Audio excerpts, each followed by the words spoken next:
Root লেভেলের চিন্তাভাবনা কি, মানুষ আমাদের নিয়ে কী ভাবছে।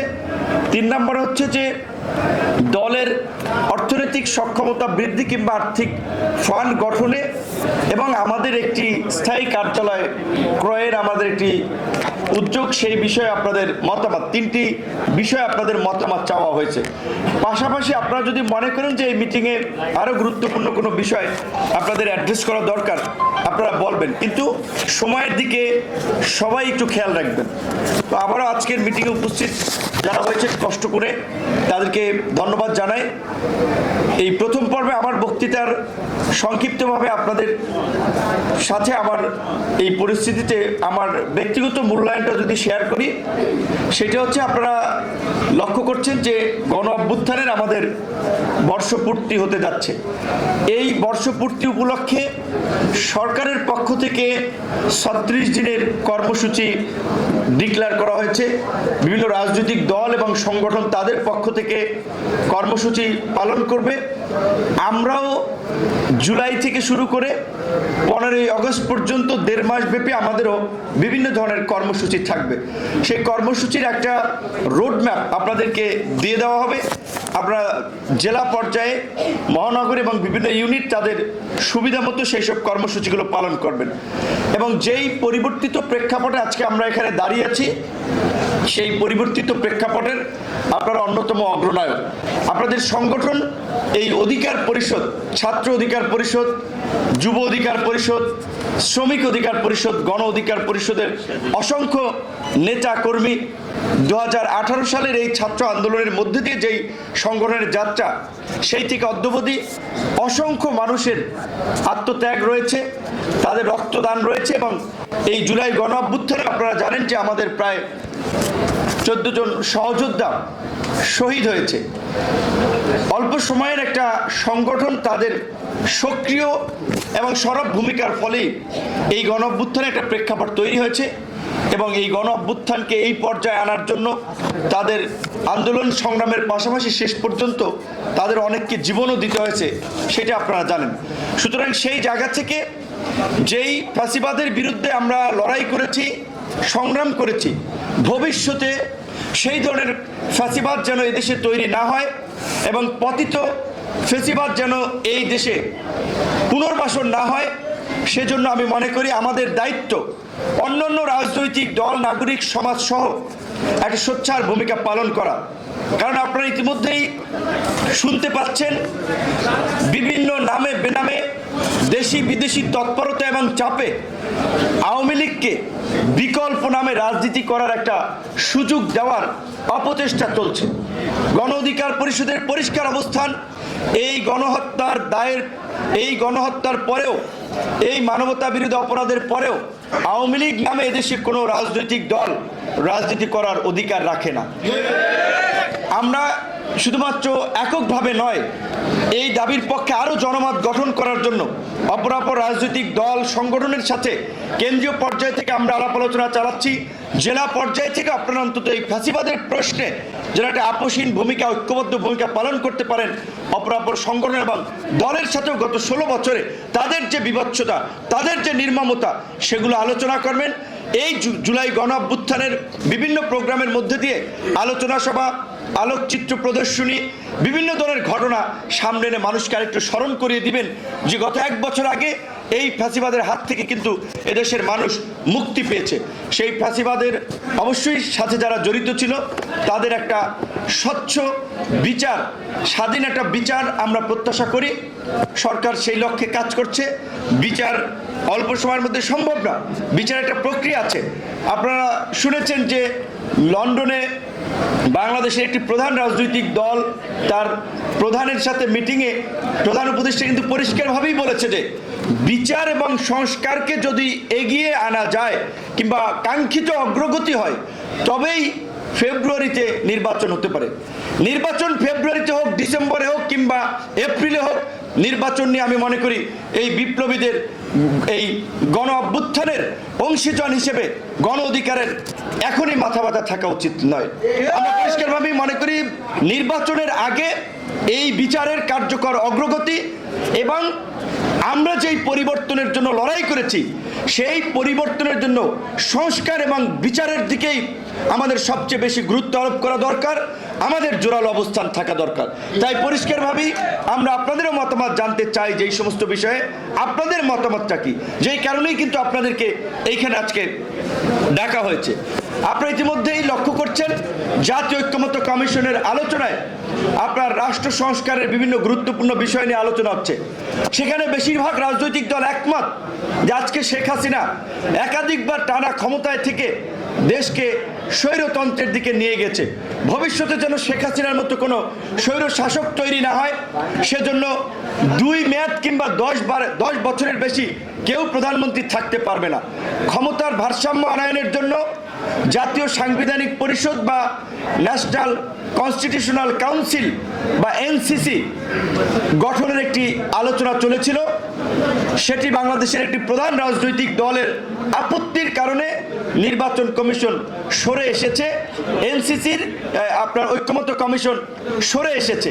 তারা সরে এসে সেই এনসিসির যে ক্ষমতা ছিল সেটিকে কমিয়ে তারা অল্টারনেটিভ একটি প্রস্তাব গত আলোচনায় নিয়ে এসেছে। সেটি হচ্ছে যে সাংবিধানিক ও সংবিধিবদ্ধ প্রতিষ্ঠানের নিয়োগে সরকারি দল, বিরোধী দল এরকম একটি সমন্বিত কমিটি থাকবে, যেই কমিটি এই সাংবিধানিক এবং গুরুত্বপূর্ণ প্রতিষ্ঠানগুলোতে নিয়োগ প্রদান করবে। তার মধ্যে আমরা প্রস্তাব করেছি দুর্নীতি দমন কমিশন, অ্যাটর্নি জেনারেল, নির্বাচন কমিশন, মানবাধিকার কমিশন, মহা হিসাব নিরীক্ষক, এইরকম 5 থেকে 7টি গুরুত্বপূর্ণ পদ, আইজিপির মতো গুরুত্বপূর্ণ পদ, অর্থাৎ যেই পদগুলোকে ব্যবহার করে রাষ্ট্র স্বৈরতান্ত্রিক হয়ে ওঠে, রাষ্ট্রের একটি নিপীড়নমূলক চরিত্র গড়ে ওঠে, সেই ব্যবস্থার পরিবর্তনের জন্য আমরা এনসিসির পরিবর্তে এই সাংবিধানিক ও সংবিধিবদ্ধ প্রতিষ্ঠানের নিয়োগ, এটিতেও আমরা একমত হয়েছি। এটিও যদি হয়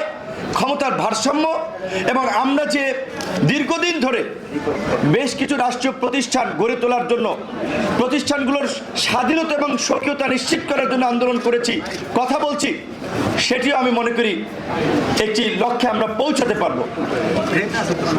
আমাদের দলের 2021 সালে আমরা যখন ঘোষণা করি তখনই কিন্তু আমাদের ঘোষণা ছিল সংখ্যানুপাতিক হারে নির্বাচন।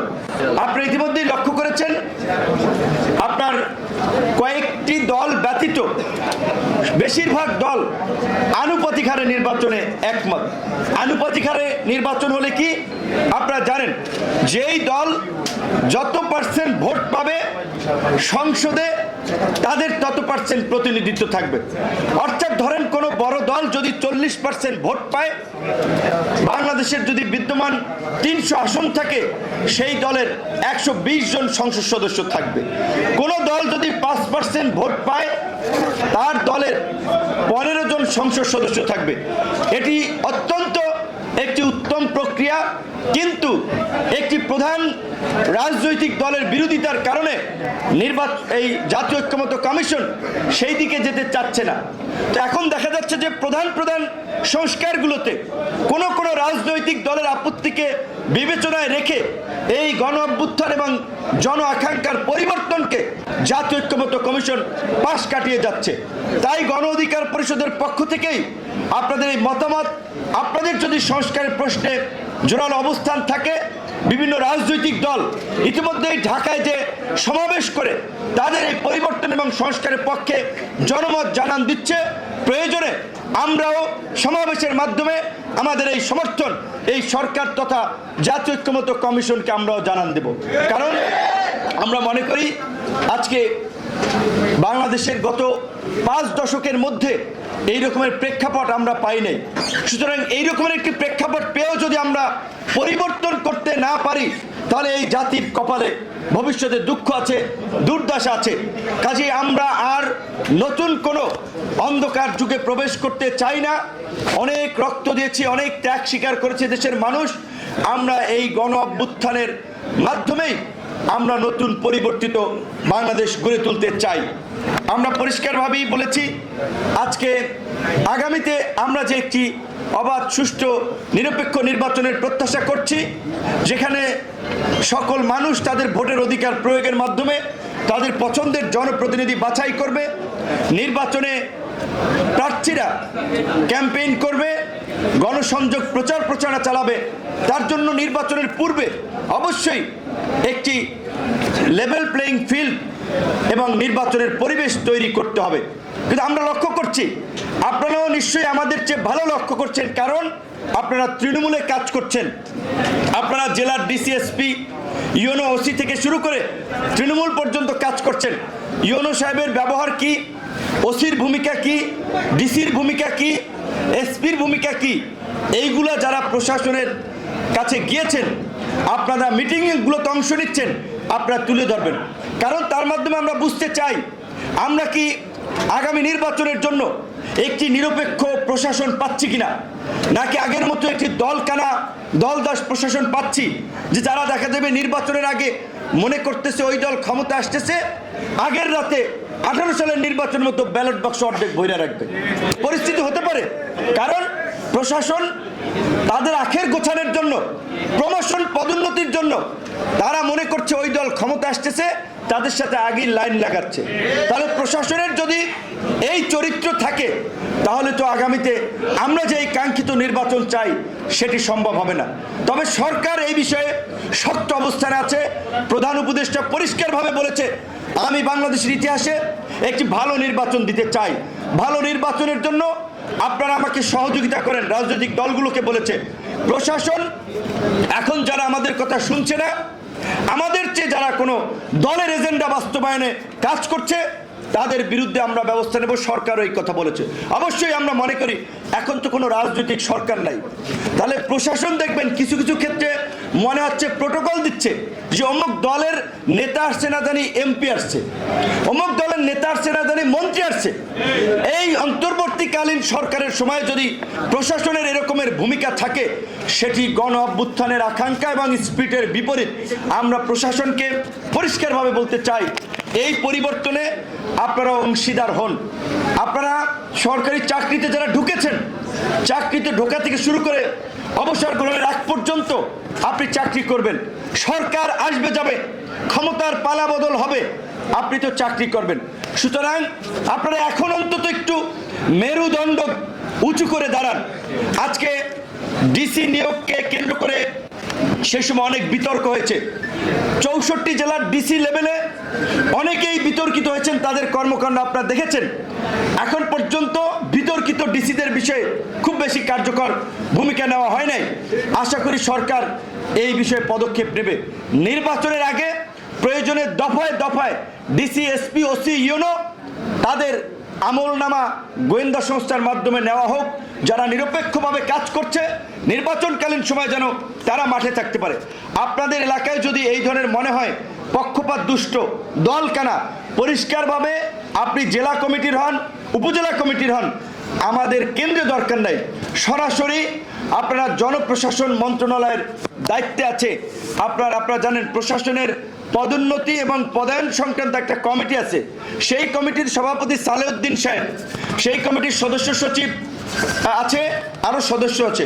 প্রত্যেককে প্রধানকে একটা চিঠি লিখবেন, বাকিদেরকে সিসি দেবেন, সচিবদেরকেও, যেন তাদের আমলনামা সম্পর্কে তারা জানতে পারে এবং সেই অনুযায়ী পদক্ষেপ নিতে পারে। আমরা সর্বশেষ যেটি বলতে চাই, যে পরিবর্তন শুধুমাত্র শহরের মানুষের এই প্রেস ক্লাবে, রিপোর্টার্স ইউনিটিতে, বিভিন্ন হলরুমের আলোচনায় পরিবর্তন হবে সেইটা না। সবচেয়ে বড় পরিবর্তন দরকার আমাদের রাজনৈতিক কালচার এবং রাজনৈতিক সংস্কৃতির। কোনো রাজনৈতিক দল মনে করছে আমরা ক্ষমতা এসে পড়ছি, কাজেই তাদের যে আধিপত্য এবং প্রভাব এলাকায় অন্যান্য রাজনৈতিক দলের কর্মকাণ্ডে ব্যাপক ধরনের বাধা বিঘ্ন সৃষ্টি করছে, হুমকি ধামকি দিচ্ছে। সরকারের যে বিভিন্ন ধরনের সামাজিক সুরক্ষামূলক কার্যক্রম আছে, সেইটা ওএমএস বলেন, সেটা টিসিবি বলেন, ভিসিএফ বলেন, অধিকাংশ ক্ষেত্রে একটি সুনির্দিষ্ট দলের মাধ্যমে এই সমস্ত কার্যক্রমগুলো সম্পন্ন করা হচ্ছে, বন্টন করা হচ্ছে। তার মানে এইটা কিন্তু ওই বিশেষ দলকে এখনই যেভাবে প্রাধান্য দেওয়া হচ্ছে, এইভাবে প্রাধান্য দেওয়া হলে তো তারা আরেকটা ফ্যাসিবাদ হয়ে উঠবেই।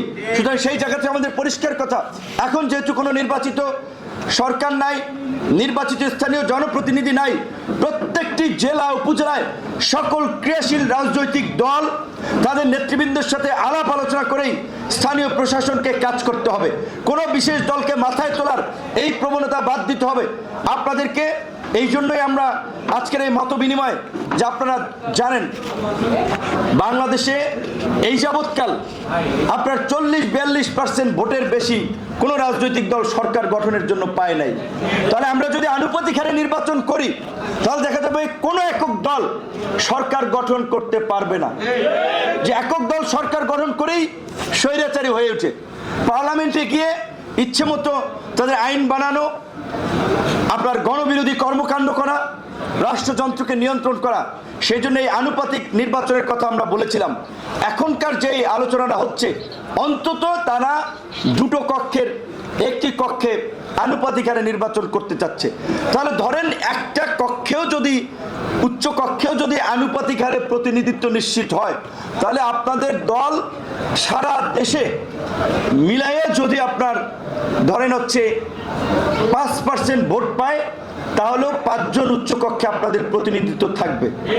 তাহলে কি আপনাদের আরেকজনের ঘাড়ে সওয়ার হইয়া এমপি হওয়ার জন্য আপনাদের ডিপেন্ড করতে হবে? আপনাদের দলের সংসদে প্রতিনিধিত্ব করতে হবে? নিজস্ব সক্ষমতায়, নিজের শক্তিতে বলিয়ান হয়েই আপনারা সংসদে প্রতিনিধিত্ব করতে পারবেন। নির্বাচন সব দল এক লাইনে, মোটামুটি একটি প্রধান দল বাদে, যে আনুপাতিক হারে নির্বাচন। এখন কথা হচ্ছে আনুপাতিক আপনি কোন লাইনে আসবেন, হয় পুরো নির্বাচন আনুপাতিক হারে, নাকি দ্বিকক্ষ বিশিষ্ট সংসদ হলে উচ্চকক্ষে আনুপাতিক হারে। একটা জায়গায় অবশ্যই আসতে হবে। তাহলে আপনাদের কিন্তু কোনো দলের উপরে, জোটের উপরে নির্ভর হওয়া লাগবে না। আপনাদের নেতাদেরকে, আপনাদের দলের প্রতিনিধিদেরকে সংসদে পাঠাতে। সেই জন্য আমরা বলছি যে ইতিমধ্যেই আমাদের দলের নেতাদের জোরালো একটা দাবি ছিল প্রার্থী ঘোষণা করা জাতীয় সংসদ নির্বাচনে। আমাদের প্রার্থী দুর্বল থাকুক, সবল থাকুক, যাই থাকুক, আমরা জনগণের মাঝে তাদেরকে উপস্থাপন করতে চাই। সেক্ষেত্রে আমাদের আপনাদের প্রতি আহ্বান থাকবে যে আজকের এই মিটিংয়ের পরে আমরা একটা সিদ্ধান্ত নিয়ে আমরা প্রাথমিকভাবে ধাপে ধাপে 300 আসনে আমাদের প্রার্থী ঘোষণা হবে। সেই ক্ষেত্রে আপনারা একটা আসনে একাধিক প্রার্থী থাকতে পারে। সেখানে যদি দল শক্তিশালী হয়, সাংগঠনিক কাঠামো শক্তিশালী হয়, প্রার্থী যাকেই করেন সে ভালো করতে পারবে, জনগণ তাকে ভোট দিবে। তার আমাদের কাজ হচ্ছে সাংগঠনিক ভিত্তিটাকে শক্তিশালী করা এবং সমন্বিতভাবে ক্যাম্পেইন করা। আমরা আজকে দল এবং অঙ্গ সংগঠনের নেতৃবৃন্দকে এই কারণেই ডেকেছি যে আজকে কাজের ক্ষেত্রে দেখা যায় নিজেদের মধ্যে একটু সমন্বয়ের ঘাটতি লক্ষ্য করা যাচ্ছে। কোনো কারণে একজন আরেকজনকে সহযোগিতা করছি না। এই মেন্টালিটির পরিবর্তন করতে হবে। দলের স্বার্থে সবাইকে ঐক্যবদ্ধভাবে কাজ করতে হবে। মনে রাখতে হবে এইবারই আমাদের রাজনৈতিকভাবে এগিয়ে যাওয়ার মোক্ষম সময়, এইবারই নিজেদেরকে তুলে ধরার সময়। এইবার যদি না পারি ভালো কিছু করতে, আগামী 20 বছরও চেষ্টা করে কিন্তু পারবো না। কাজী এটা মাথায় রাখেন, শুধুমাত্র সময় সুযোগ কিন্তু এই গণ অভ্যুত্থান আমাদের সকলকে এনে দিয়েছে, সকল রাজনৈতিক দলকে।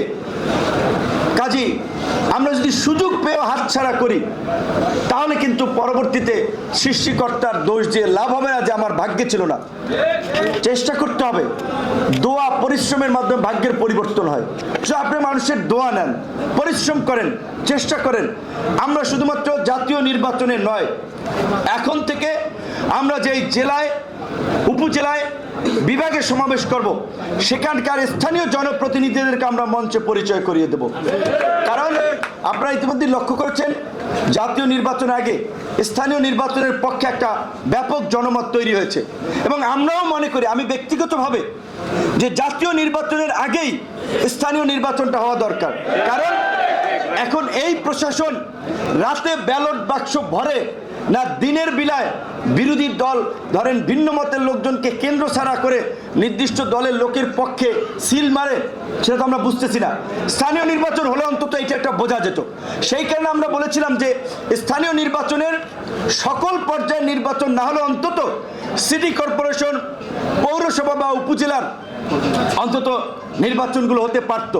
সরকার বিবেচনা করছে, আমরাও দাবি জানাই স্থানীয় নির্বাচনের অন্তত দু একটি ধাপের নির্বাচন সরকারকে করে প্রশাসনের ফিটনেস পরীক্ষা করতে হবে, প্রশাসনের নিরপেক্ষতা প্রমাণ করতে হবে। কাজেই সেই ক্ষেত্রে যদি স্থানীয় নির্বাচন হয়, আমরা ইউনিয়ন পরিষদ, উপজেলা, পৌরসভায় তো আমাদের দলের প্রতিনিধিত্ব থাকবে। সেই ক্ষেত্রে আপনারা এখন থেকে আমরা জেলা পর্যায়ে যাব, উপজেলা পর্যায়ে যাব এবং ওই অঞ্চলের আমাদের যারা স্থানীয় নির্বাচনে প্রার্থী হবে তাদেরকে আমরা পরিচয় করিয়ে দিয়ে আসবো। সর্বশেষ যেই কথাটি বলতে চাই যে আজকে দেখেন সাধারণ মানুষ অনেক ক্ষেত্রে সংবিধানের পরিবর্তন, সংসদ উচ্চকক্ষ নিম্নকক্ষ কিংবা সংখ্যানুপাতিক নির্বাচন এই বিষয়ের পাশাপাশি এখন যে এই যে আমাদের দেশে 5 থেকে 5.5 কোটি খেটে খাওয়া মানুষ, তারা চায় দ্রব্যমূল্য তাদের ক্রয় ক্ষমতার মধ্যে থাকুক। তারা যেন অসুস্থ হলে ঢাকা মেডিকেলে, বিএসএমইউতে, সলিমুল্লাহ মেডিকেল কলেজে, বগুড়ায় শহীদ জিয়াউর রহমান মেডিকেল কলেজ কিংবা Rangpur medical college, Barishal medical college, এইখানে যেন সে চিকিৎসাটা পায়। কিন্তু আজকে দেখেন কোনো একটা জেলা পর্যায়ের হসপিটালে ঠিকঠাক মতো মেডিকেলের পরীক্ষার যন্ত্রপাতি নাই, মানুষ চিকিৎসা পায় না। শুধুমাত্র জেলা পর্যায়ে না, বিভাগীয় পর্যায়ের হসপিটালগুলোর অবস্থা করুন। সব মানুষকে ঢাকায় ছুটতে হয়, একজন মানুষের চিকিৎসা করাতে 5 জন মানুষকে ঢাকায় আসতে হয়, খরচ 5 গুণ। কাজী এই যে মানুষের দোরগোড়ায় সেবা পৌঁছে দেওয়ার জন্য এই পরিবর্তনের এটা একটা অঙ্গীকার আমরা মনে করি। তাই আমরা চাই প্রত্যেকটি বিভাগীয় পর্যায়ে আধুনিক হসপিটালের মাধ্যমে ওই বিভাগের মানুষের সমস্ত চিকিৎসা, উন্নত মানের চিকিৎসা সেবা যেন ওইখানে নিশ্চিত করা হয়। আজকে আমাদের চরাঞ্চল কিংবা গ্রামের বেশিরভাগ উপজেলা লেভেলের স্কুলগুলোতে দেখবেন সায়েন্সের শিক্ষক নাই, প্রাইমারি স্কুলের শিক্ষক নাই। এই সমস্ত স্কুলগুলোতে আপনার চোখের সামনে যে স্কুলের শিক্ষক নাই, আপনি উপজেলা শিক্ষা অফিসারের কাছে যান, একটু জেলায় যান, প্রয়োজনে মিনিস্ট্রিতে মুভ করেন, ওইখানে যেন অন্তত শিক্ষক থাকে। কিংবা ছাত্রদের যেই অসুবিধা, বিজ্ঞানের ছাত্র ল্যাব নাই কিংবা অন্যান্য ফেসিলিটিস নাই, তাহলে আমরা যে আধুনিক এবং উন্নত রাষ্ট্র করতে চাই, তার জন্য আমরা যে বারবার বলছি শিক্ষাই জাতির মেরুদণ্ড, সেই শিক্ষার অবস্থা তো আমাদের দেশে বেহাল। সেই শিক্ষার যেন তৃণমূল পর্যায় থেকে মানুষ সুযোগ সুবিধা পেতে পারে, সেই ধরনের একটা ব্যবস্থার জন্য আপনারা কথা বলেন।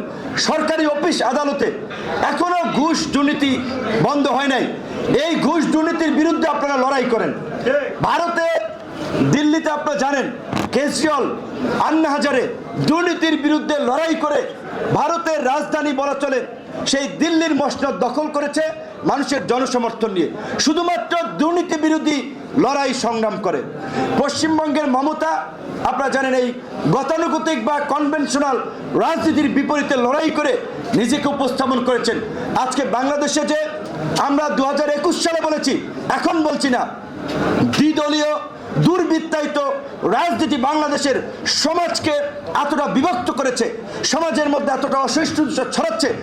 রাজনীতিতে ভালো মানুষ যেই কারণে যুক্ত হয় নাই, রাজনীতি থেকে দূরে ছিল, আজকের এই পরিবর্তনের পর যেন মানুষ রাজনীতিতে যুক্ত হয়, আগ্রহী হয়, সেই জন্য পরিবেশ নিশ্চিত করতে গণ অধিকার পরিষদ কাজ করবে। সর্বশেষ, ইতিমধ্যেই আমাদের মোটামুটি আজকের আলোচনা জাতীয় প্রেক্ষাপটে আশা করি আপনারা একটা ধারণা পেয়েছেন। ইতিমধ্যেই যারা বসতে পেরেছেন তারা বসেন, যারা বসার সুযোগ পান নাই একটু কষ্ট করে